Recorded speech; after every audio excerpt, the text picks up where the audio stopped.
what are your plans for the future? Are you looking at Europe primarily now, and then are you gonna maybe jump across the pond there and do things in the U.S., or how do you see things progressing with Blue Lake Accelerator and your goals moving forward with that? We have a pretty ambitious goal at Blue Lake, is to change the way the early stage VC investments are done. We believe that right now we are at the odd times where the model is changing, just as whatever it is, 20 odd years back, when venture capital, at least in its modern form, started to bloom in Silicon Valley and elsewhere. I think we are now at the precipice when the model is ready and it's ripe for change once again. There are a couple of main themes that we are basing Blue Lake's mission, for lack of a less pretentious term. First one is great startups, great ideas, great founders. Investor has to venture outside of his or her comfort zone. And first, all this means geographically. I can't say how many times we see this in London, where I am based, but in other tech hubs as well. There is almost this kind of snobbish attitude of, well, I'm a VC and it's up to a startup to train me. Right, but that's not exactly how it should work. If you're looking for gold, for real gold, you shouldn't really leave it to chance, and you should be ready to venture outside. It's not easy. There are a lot of challenges, but we think this is the way forward. But this brings us to the next question: is when you venture outside, especially in the emerging markets where we see so many talented engineers are now translating and transferring into amazing startups that offer, quite frankly, a really great value for investors. These guys have very specific challenges.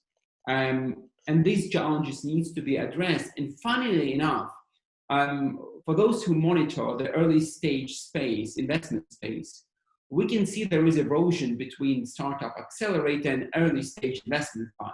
Pretty much any website or any investment, any partner in an early stage investment fund that you talk to, they all address the issue that one way or another, they're supporting their startups. It's not just the case of here is the money and go and be great.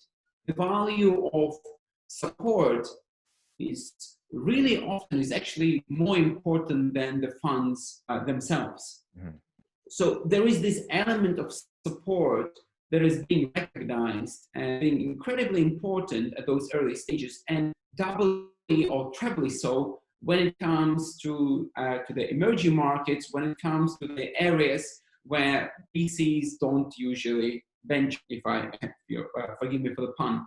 So this is the second part where we address in the Blue Lake Accelerator via our program. And finally, the third, turtle on which our vision is that those programs have to be tailor-made for each of the startups. When the accelerator model started, it's traditional to ascribe it to Y Combinator and shortly to Techstars. And up to this day, it tends to be pretty rigid for most part. There are loads of variations, but more or less you have your cohort. Then it's like a mini MBA for the founders, with the fundraising element quite predominantly thrown in.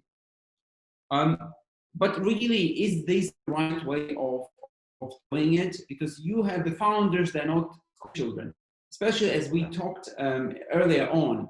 These guys who have their own life experiences, and some of them are probably subject matter experts, and they have to, and often sit through those acceleration programs, listen to people who are quite frankly less experienced than them in that particular subject. So our approach is we work with startups to figure out what support they need, and then focus just on those aspects. The main challenge here is scalability. but without taking too much time. Right now, we have addressed that issue via our fairly unique approach to that particular quite a significant problem that may arise. So yes, to recap, is our approach is different. We go out there and we actively look for those, hidden gems. Yeah. We support them, and our support is individual. It's not a cookie cutter, large class, just power way through this program. It has Gotcha. to be individually addressing your issues. So this is where we come in, and right now we are raising funds for our new VC fund that will be supporting the Blue Lake Accelerator program. So hopefully we are going to go live with a new fund in the coming couple of months. So we want to be up by end of October, mid-November. But this timeline may shift, as the world is rather unpredictable these days. Well, exactly. I mean, everything's shifting nowadays, so you have to be flexible with it. I get that, and Yes, it's a very interesting take, where basically you're saying that, well, venture capital needs to venture out of their comfort zone if they want to actually make sound investments. Yes. So there we go, right? So Absolutely. That's mind blown. Yeah, right. It's like you can't just wait. Yeah. No, and it's if you look, once you start digging through it, and I can talk about numbers all day long, but VC returns are too often, how can we put it politely, fairly modest. Mm-hmm. And there are a lot of challenges there. I don't want to minimize the challenges that this model entails. But when I see capital firms, they're quite actually proud of the fact, that they don't put much effort into scouting. That they rely on the startups just to them or bumping into them in some fancy shindigs somewhere, in California or London or Berlin. Well, you'll meet some great guys, but it's going to be the same faces, not going to be particularly cheap, and you're missing out on all those amazing opportunities out there. But it's a pain in the ass. So I get it. It's comfy just to sit in a funky office somewhere, middle of London, and just come hither, and I will select one of you. Our approach is a little bit different.